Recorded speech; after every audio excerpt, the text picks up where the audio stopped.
San Francisco in California is located on the tip of a peninsula surrounded by the Pacific Ocean and San Francisco Bay. With rolling hills and the iconic Golden Gate Bridge, San Francisco is one of the most beautiful cities in the United States and the jewel of Northern California. The city shot to fame in 1849 as the home of the Great California Gold Rush, which at the time made it the largest city on the West Coast. Now known for its world-famous landmarks, unique architecture, and incredible attractions, the area is a hub of excitement and the cultural, commercial, and financial heart of Northern California.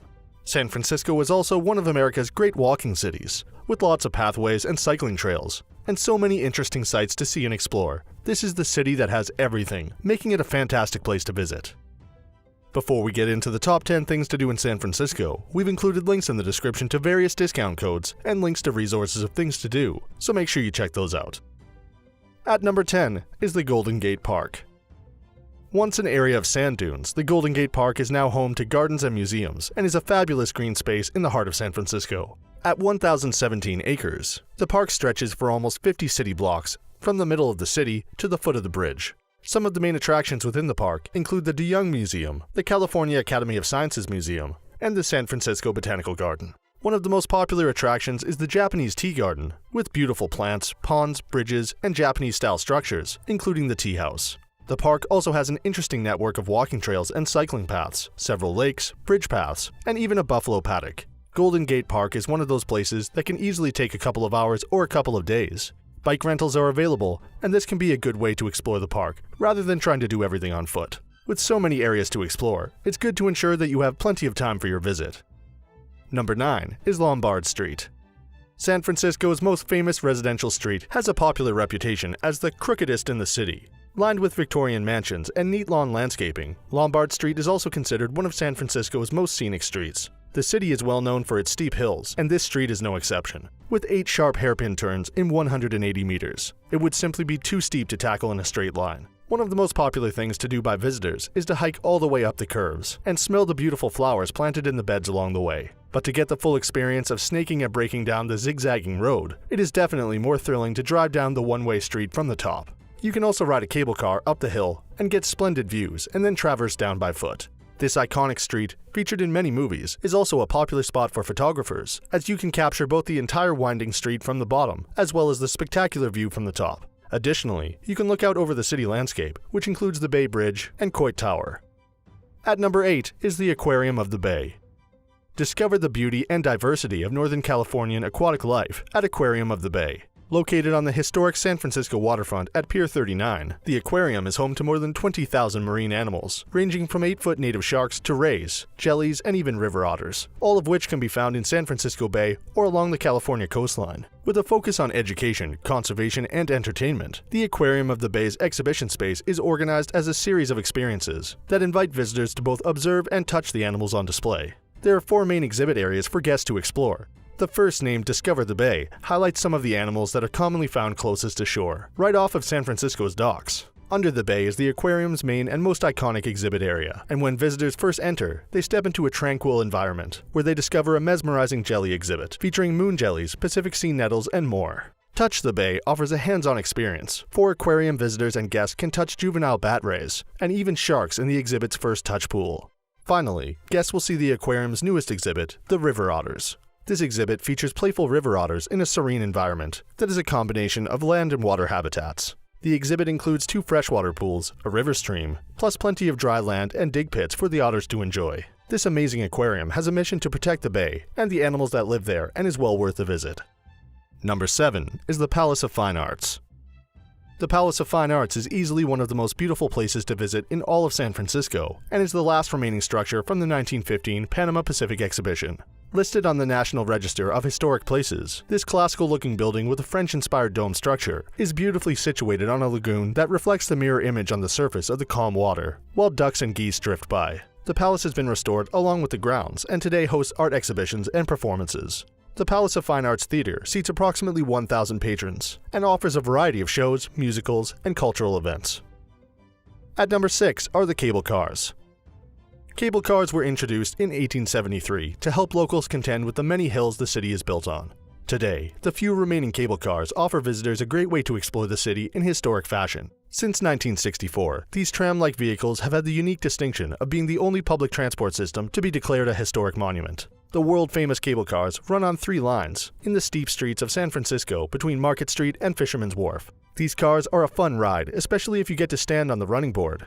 San Francisco is very proud of their cable car system, as it is the last manually operated system in the world today. At its peak, there were 23 cable car lines in the city, but today there is just 3 left. The cable car system forms part of the urban transport network, operated by the San Francisco Municipal Railway, and if you are planning on more than a couple of rides or are going to be sightseeing for a few days, it's a good idea to buy a pass. At number 5 is the Transamerica Pyramid. Big cities across the world are recognizable due to their unique architecture and distinguishable skylines, and San Francisco is no exception. Though visitors can easily pick out the Transamerica Pyramid from photographs of San Francisco, it's more than just another building.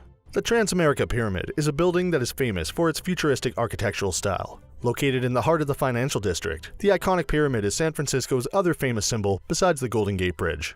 Finished in 1972, the Transamerica Pyramid has a height of 260 meters and is now the second tallest building of the San Francisco skyline. This looming landmark features a white quartz exterior and more than 3,000 windows.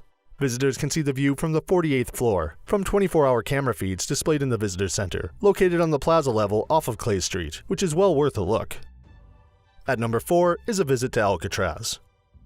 Often referred to as the Rock, the small island of Alcatraz has served as a lighthouse, a military fortification, and as a prison. It was home to some of the most notorious criminals of all time, including Al Capone and Machine Gun Kelly. In the course of its 30-year existence, the penitentiary received a total of 1,576 convicts.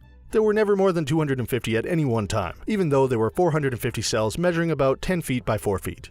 At times, the number of guards and staff were greater than the number of convicts. Surrounded by the swirling currents and freezing water of San Francisco Bay, Alcatraz was believed to be inescapable. Since its closure in 1963, Alcatraz has become a national landmark operated by the National Park Service and welcomes over 1 million visitors a year. You can take a ferry over to the island, and the informative pre-recorded audio tours are strongly recommended, as they allow you to learn about the prison as you roam the grounds at your own pace. As one of the most popular places to visit, this amazing experience is definitely not one to be missed in San Francisco.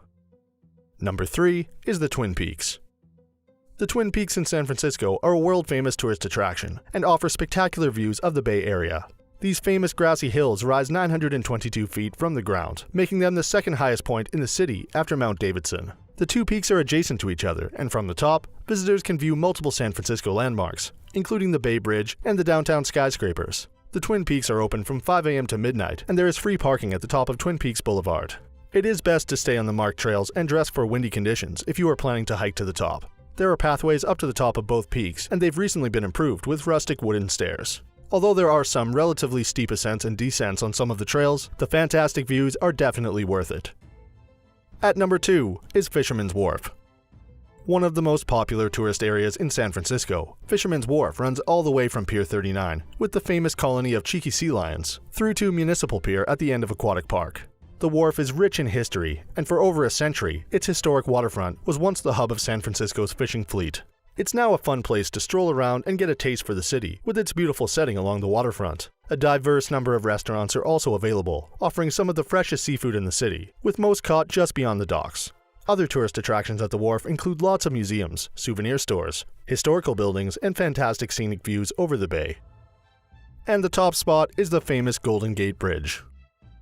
The Golden Gate Bridge was the longest suspension bridge in the world when it was completed in 1937, measuring approximately 2 kilometers in length. It has become an internationally recognized symbol of San Francisco and a must-see place of interest. The bridge took 4 years to build and spans the Golden Gate, the straits between San Francisco and Marin County to the north. With its distinctive red metalwork, on sunny days it transfixes crowds with a radiant glow, which is maintained by the painters that apply 1,000 gallons of red-orange paint every week. Visitors can drive over the Golden Gate Bridge or use the walkways on either side of the bridge that are open to pedestrians and cyclists. The walk begins at the start of the bridge, accessible from the Presidio shuttle, and ends with a viewpoint in Marin County. At night, the floodlit structure is equally striking, but the bridge is only open to pedestrians and cyclists during daylight hours. So that sums up our top 10 things to do in San Francisco. We hope you enjoyed. If you did, please leave a like, and if you're new here, feel free to subscribe. Until next video, have a great day.